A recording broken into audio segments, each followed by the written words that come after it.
as bold as lions.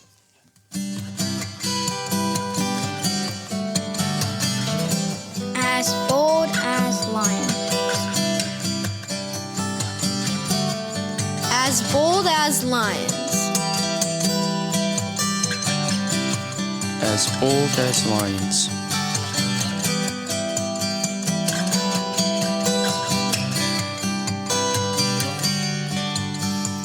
You're listening to the As Bold as Lions podcast.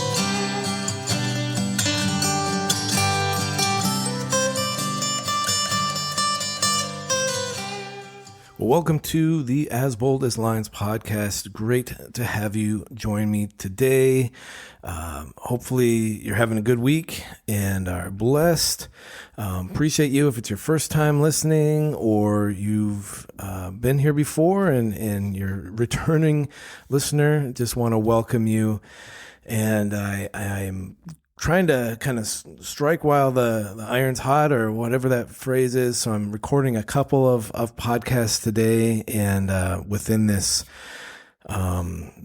series that we're doing, and sometimes I feel like I'm talking so fast, and I'm like trying to get done within a certain amount of time. So I hope it doesn't sound like or feel like over this these couple of podcasts like, oh man, he was just racing and I had to slow the track down or whatever. But I've listened to podcasts before where I'll hit the 2 times speed or the 1 1/4 or whatever. I don't know if you ever do that, just to kind of listen to something faster. So I hope that if you do that with me, it doesn't, totally sound like the Chipmunks or something. But I'm excited. I'm excited about these episodes and this series. I think it's something different, and it kind of reinvigorating a little bit.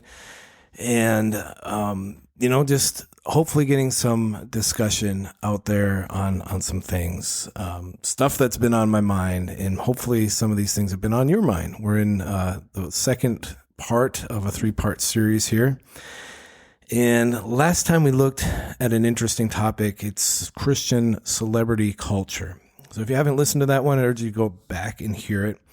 There's nothing necessarily within a progression of thought here of you need to listen to that one so you can understand this one. Everything's kind of out of sequence here.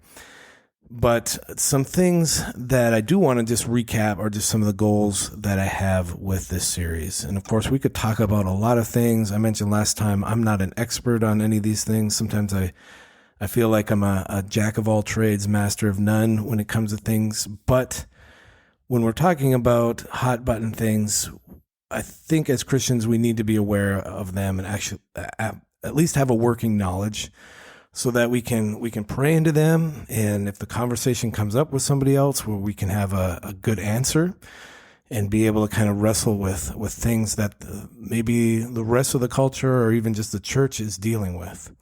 And today, I definitely think this is one that the church is looking at. So some goals with this series, again, just understanding the greater issue of what it is we believe and then applying it to things that are coming up, that we're facing. God's given us the ability to think. He's given us a brain. Let's use it. Let's not put it into park, but let's engage it. And he gives us his word, which we know it's not gonna come back to him void. It's going to come back and accomplish what he wants it to do. And we can know him through Jesus Christ. That's a key relationship that we have to know and understand, that we have to have in order to understand who God is and then navigate these topics which are relevant today. So today's a big one in itself, and I needed to do a little bit of research and background, even to just have something to put out there. I do want to give props to my sister Shelley, who had kind of steered my mind this way a little bit as we had some conversations about this topic, about artificial intelligence, AI, artificial intelligence in Christianity. And so that kind of struck a chord with me and got me thinking a little bit more about it, and just realizing like, yeah, this thing's out there, and haven't really taken a lot of time to maybe consider it like I should. But having to do this podcast and putting this series together, this being one of one of the ones that I really wanted to do, it forced me to just kind of to dig in a little deeper on it. And so thanks to her, and just a shout out to friends and family up in my hometown in Duluth, Minnesota. Looking forward to seeing many this summer, as we so often do as we head north from the south for a little bit. And so we're going to kick this off, this discussion about Christianity and AI. Just again, going back to Google, okay? You might find that I'm a guy who uses Google in web searches, and won't say that everything out there you can trust, but I took this phrase, Christianity and AI, and I just popped it into Google just to find out what were some of the top hits that maybe, the first page or two of what you would read or be directed to, just putting that search in. So here's some interesting things. Christianity Today, their article was titled "AI Will Shape Your Soul." All right. That's one of the first ones I saw. And that sounds pretty dark. That sounds like, that's scary stuff. The Gospel Coalition, they had an article that said Christians shouldn't fear AI. Okay, kind of on the other side, like just put your fears at bay. It's okay. An organization or a publication called The Atlantic. It's a pretty well-known magazine, I think. They asked the question, is AI a threat to Christianity? There was an article there. I didn't click on any of these. I'm just giving you the title. Another organization, Christian faith-based, faith-leaning, Answers in Genesis. They asked kind of a similar question. Will AI become our new gods? Man, that's a big one. That's like, it's going to replace Christianity. This is going to become our new gods. These are some things out there. And last one I'm going to give you, this was from an organization called Firebrand Mag, firebrand.com, firebrandmag.com. I hadn't heard of them, but they're a Christian publication. This is a lengthy title. The Theological and Ethical Dangers Associated with Using Artificial Intelligence in Christian Religious Settings. So again, back to that, what are the dangers? What are the things that are the downfalls and the pitfalls? Seems like a lot of them kind of leaned that way. And just from a quick preview of links that I saw online, we see that AI is something we need to be thinking about in the church. Need to start. It's probably too late if we're just starting, but we need to be. And that many of us already see and perceive its influence. Certainly on social media, it's in apps, it's on our phones. It's even in the places that we shop, the stores that we go into, the businesses that we that we patronize, the places that we go. It's all over. I've got a little bit of a story to share in a bit here about that. So we need to have these conversations, because if we don't, the culture is going to have them for us. I believe that wholeheartedly. Culture right now would love to tell the church, just as they've been telling us what to do for years now. We saw that amidst the lockdowns of 2020 and beyond. Culture and prevailing mindsets telling us what to do, having the discussion for us. And they'd love to say, here's how you need to approach AI, and then force us to use it in a way that they would deem right. But we don't take our talking points, and we don't take our direction from the greater secular culture with its godless worldview and the humanistic outlook. And I don't know if AI can be entirely called humanism any longer, or where that goes, but you can kind of try to wrap your mind around. I'd say it still comes from that, but it's kind of crazy where we're at. So we're going to dive in here, but before we do, I wanted to just give a simple definition to AI, just so I don't lose anyone, or maybe haven't lost anyone already. I feel like that's maybe meaningful, that's important to just get us on the same page, because you might just be like, wow, this is all new to me. AI, as I said, artificial intelligence. This is the science of making machines that can think like humans. It can do things that are considered quote unquote smart. AI technology can process large amounts of data in ways that are unlike humans. And the goal for AI is to be able to do things such as recognize patterns, make decisions, and judge like humans. And this is from a website called hcltech.com. I'd say first glance at that, it seems accurate enough. It might be from a slanted viewpoint of what AI is and already very supportive of it, whatever you feel. But that's where I went for that. So we're going to dive in with some points today, as we always do, just to kind of dissect this whole issue of AI and what's a Christian to do with it. First thing that I have, and last time I was kind of obvious with the first point I make, this one is as well, just to recognize that AI is here and it's not going away. And I love this verse that I'm going to share, and I'm going to explain why I picked this to go at this point in a minute, but it's Ecclesiastes 1 verse 9. What has been is what will be, and what has been done is what will be done, and there is nothing new under the sun. AI is here to stay, and with each passing day, each week, each month, we're seeing its influence nearly everywhere. So I mentioned that I had a story of just where I didn't really expect to find this technology, and it was simply in just going to the dentist a few weeks back. Going to the dentist, getting my teeth cleaned. They take x-rays, this time they did, and they're pulling up, the dentist is saying, hey, we've got this new software, it's AI based. And he's like, we can pull up the image of your teeth, and it can tell us exactly where the cavities are, where there's a spot where it's like, this is a cavity, this is healthy teeth, this is healthy gums, this is whatever, this is this place that needs to be addressed. And the software is just like, he just said, it's matter of fact, it has no emotions tied to it. It's not subjective. It's not up to the dentist or the hygienist or anybody to kind of be like, is it or isn't it? It's just telling you this is what's there, and then you have to then act on that information. And so I'm going into the dentist, and they're using this stuff to tell them how to do their job, and it's like, we're trusting it because it's already doing a better job than we are of like just cut and dried, this is what's going on in your mouth with your teeth.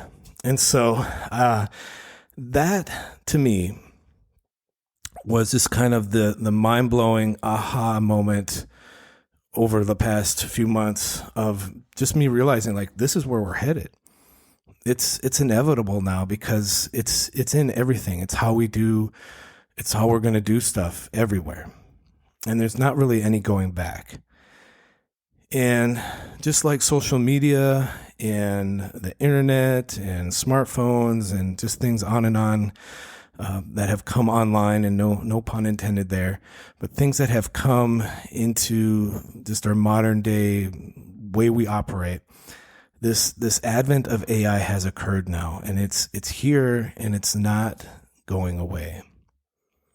And if we're honest, Hollywood's kind of been prepping us for years with this, right? We've had all the Star Wars movies where there's robots and there's, smart things that can kind of do jobs and figure out things, R2-D2 and stuff like that. And then we have, movies like Terminator, Rise of the Machines, and all of these things that they're kind of like science fiction, but now as we get closer a few years later, it's like, this is actually happening. But back to this verse in Ecclesiastes, we're talking about Solomon's wisdom.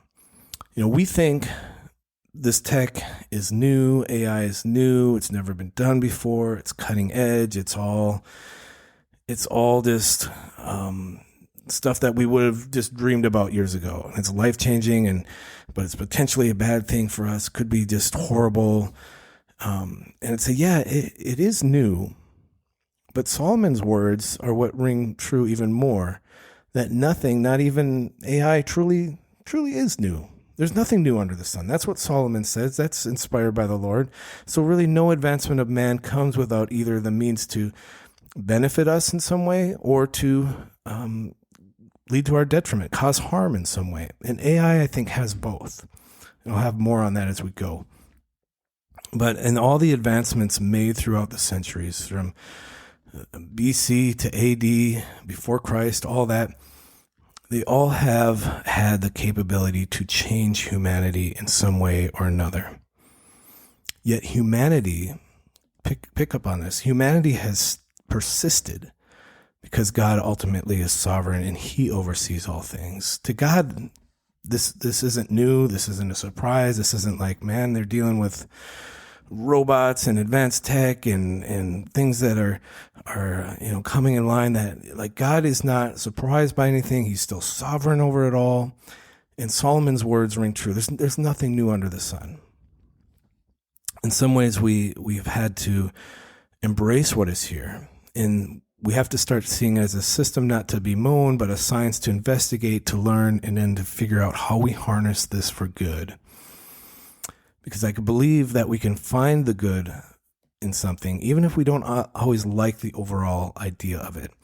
I don't always like the new technology that we have with us. I'm a person that grew up knowing what it was like before smartphones, knowing what it was like before social media, and now having both. And to be honest, I'd go back to a lot of the things that were before all of that. And granted, we wouldn't have podcasts and we wouldn't have, able to stream our music, and we wouldn't have all these things. But there are things that I would kind of go back to because I'm nostalgic about the past. And you know what? Solomon talks about that too, where we're not to necessarily stay in that place. But my heart can be drawn to that because I don't like the change. I don't always like where things are going. But how can we use the change to benefit and advance the kingdom of God? So, very first point, very cut and dried. It's here. It's not going away.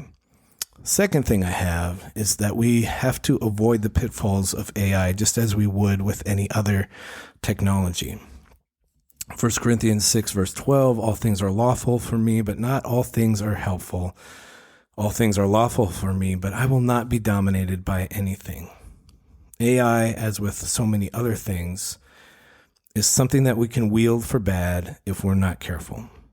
There is potential, and I'm going to get to that. That's in my last point today.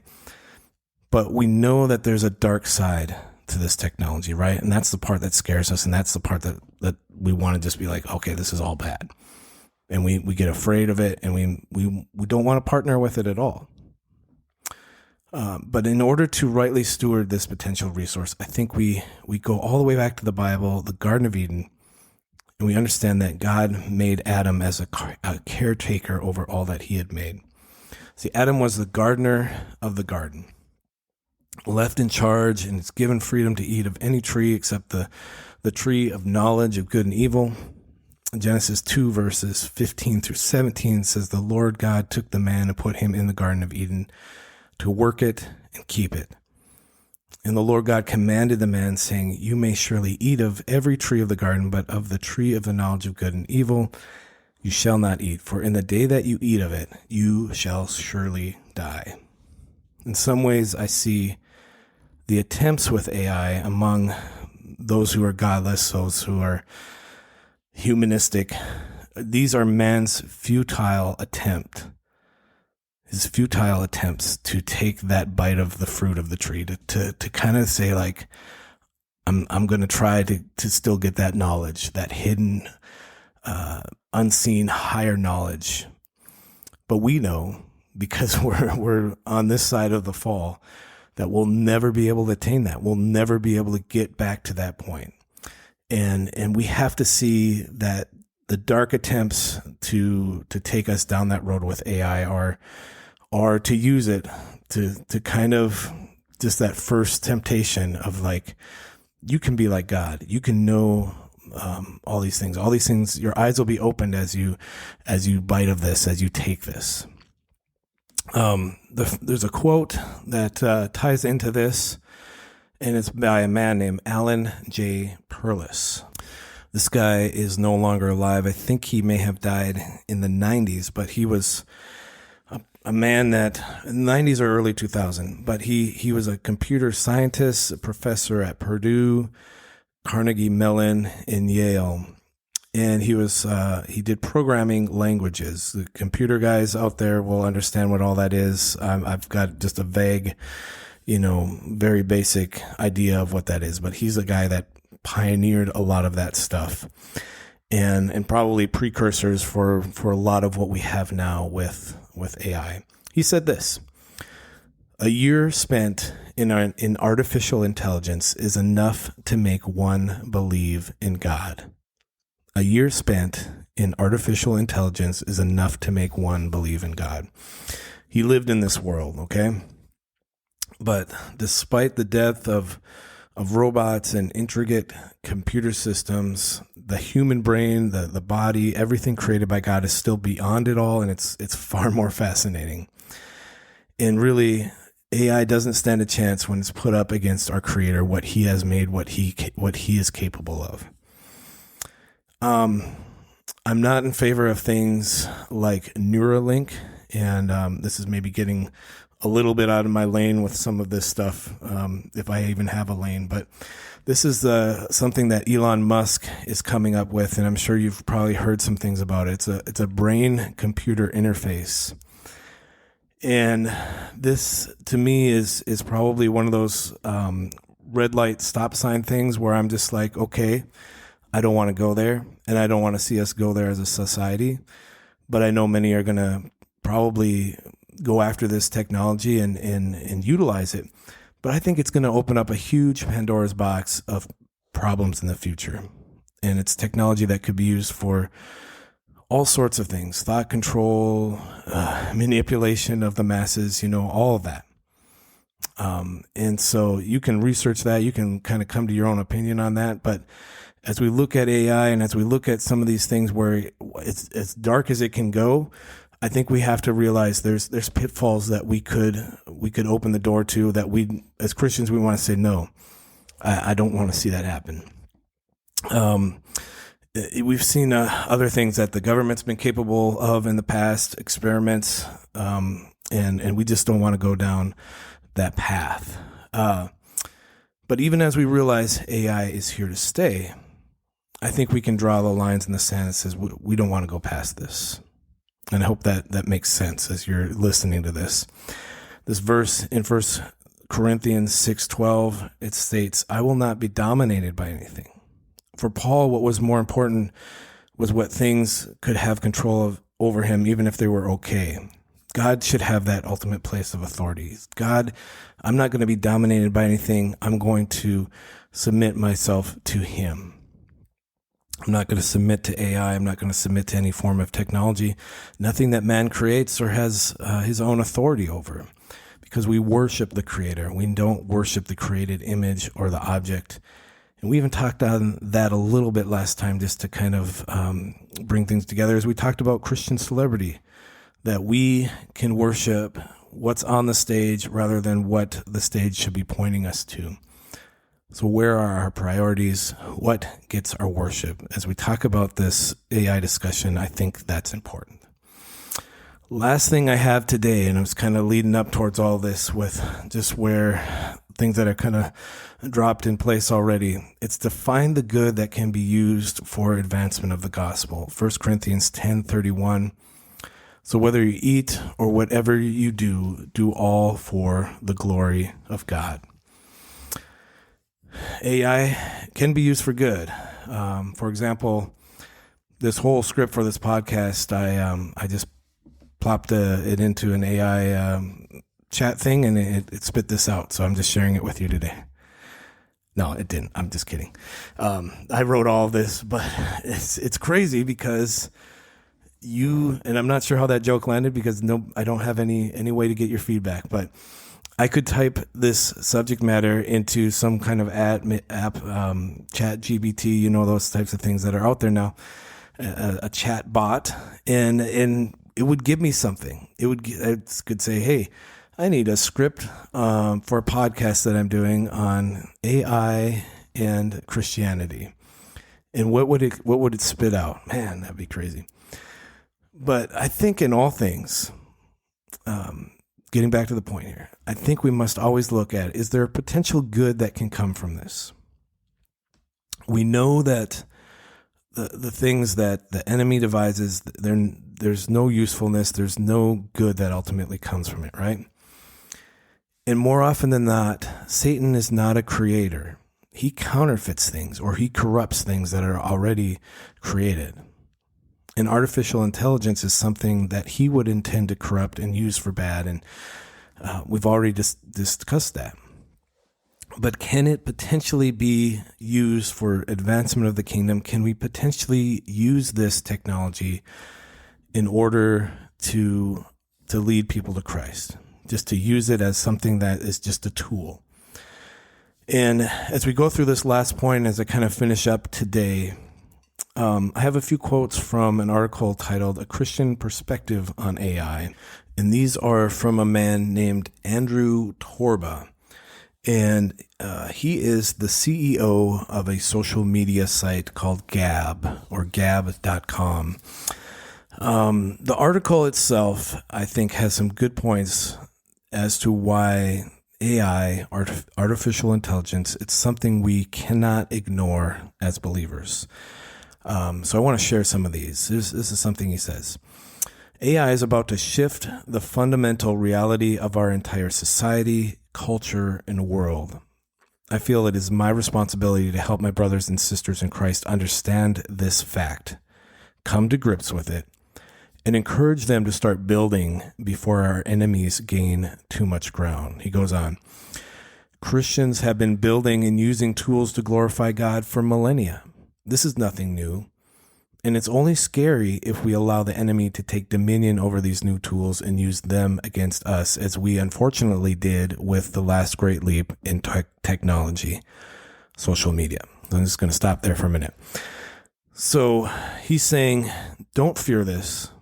Don't shy away from it. Don't run from it, because that's exactly what the enemy would have us do with this, is just to say it's all bad, it's irredeemable, there's nothing good that can come from it. To that, I'd say what I've already said. It's already here. It's already impacting our lives. There's things you're doing every day that are impacted by AI that, are just in place now. And so what we did with social media, with the church, and we were late arrivals. We were late adapters to some of that stuff. And Silicon Valley, all this stuff comes out of kind of this godless place. And that's something to pray over too, that we know that there's not a lot of gospel impact either going into or coming out of that area. And that's where a lot of this stuff is coming from. But can we use what is being developed and use it for kingdom advancement? I believe we can. And that's what he's showing us here, that this is a tool. And right now, yeah, it's being used for some sinister things. It's used for some pretty bad things. There's an agenda that you can put into it and kind of input bad stuff and get bad stuff out. But at the end of the day, it's a tool either way. And we can as Christians grab hold of it as well and say, hang on, I want to use this for something else, something that is good. This is the last quote from the article. This kind of wraps it up for me for just this point of what we can do with this. AI will be a reflection of its programmer and data. It is not conscious. It is a very fast and very accurate generative search engine. That's it. You must program moral ethics into its data and responses, which is what we must do for the biblical worldview. If not, our enemies will with their satanic value systems. You can have an AI that responds with Christian ethics and truth, or one based on worldly ethics where anything goes. This last quote, or last part of the statement is what hits me. You shouldn't be afraid of Christians building AI, and you should be afraid of what will happen if we do not. Guys, as I close the day, I have to admit my own personal approach to AI, of what I've kind of thought about it. And the first thing is that I've mainly avoided it either because I don't understand it. It's kind of like, it's so out there to me that I'm still like trying to figure out what it is. Or there's just been the things that I've heard that have said, this is not good. This is, all the things that we've kind of feared over time of what can happen, persecution and, end of days, all that stuff. It's all going to be tied into this, which I'm not saying it's not. I'm not saying that's not potentially there, but that's kind of been where my head's been at as I've thought about this. And the second thing that I've have to admit is that as he points out, Andrew Torba, I've been slow to adopt it. I've been slow to adapt to what's going on in this field. And then from there, not being able to see the potential good that could happen if we use it correctly. I've been somebody who's just kind of like, I don't understand it. It's not good. Well, maybe there is good. Maybe there is an opportunity here. Does it need some guardrails? Certainly. Is it going to become more and more readily available and part of our daily lives? I believe it's already here. It's already doing that. It's a growing influence that we're going to see more and more. AI can pick up on your browsing habits, your clicks, your likes, your dislikes. It's already kind of working behind the scenes to influence algorithms and push content, and that stuff's happening right now. You may have come across this podcast just because your platform you're listening on is suggesting this episode or suggesting something similar. And all this technology is already here. We're already using it. Does that bother us? It could, but in some ways, like, we have to be still in the world, but not of the world. My final thoughts are this. As with anything, I urge you to pray about this. And I urge you to come to a place where you feel comfortable with a perspective of, I believe this is what God wants me to do with this issue. Because I'm not gonna try to steer you either way. I'm gonna share, this is what's been on my mind. This is where I feel God's leading me, and to express it. You may agree, you may disagree, but at the end of all this, I'd say still pray through it, still bring it to the Lord, still say, God, what do you want me to do with this? And I'm open for more discussion offline, questions. I feel like as I've gone into this and I've looked at it some, I'm just barely scratching the surface. Again, I'm not an expert. But to give it justice is probably more than a 30-minute or 45-minute podcast. You've got to keep going back and learning more. But that doesn't discourage me from wanting to have a conversation and to see, where is AI going to influence us as a church as we move forward? There's going to be people that are going to push back and say we shouldn't use it at all. There's going to be the other end and say we should embrace it totally and just go all in. There's got to be a balance there, I think. So there's a lot more I could say here, but I want to leave it at that and go into our theme verse. Hopefully these first two episodes, we're going to close it out next time. They've given you some things to think about and pray about, and just to be mindful. AI, social media, any of this stuff, none of it's going to replace the relationship we have with God in our lives. If it can enhance something, if it can help us, great. I have a Bible on my desk that is highlighted and circled and notes that I have in it, and I can't do that, or at least do it as well as I'd like to, with anything that I would pick up with a screen, a phone or an iPad, a tablet, anything. And to me, that Bible is what I will always still go back to, like the very written word of God that I can read and pick up. And it's great to have my Bible on my phone. It's great to have it on these other places.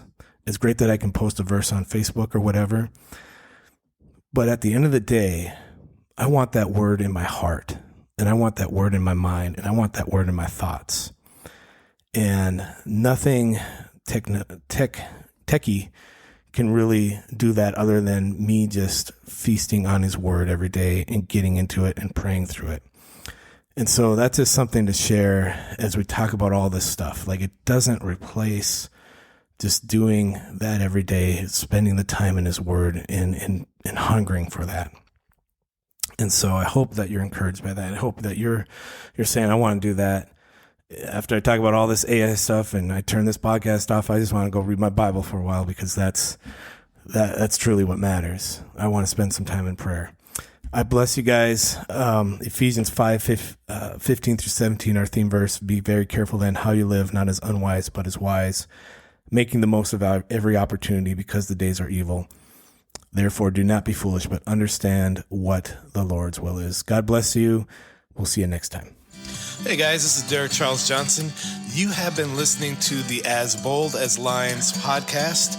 I am a blogger, a songwriter, an artist. And if you've been encouraged by this podcast, please go ahead and subscribe and share, and head over to DerekCharlesJohnson.com for more encouraging content. God bless.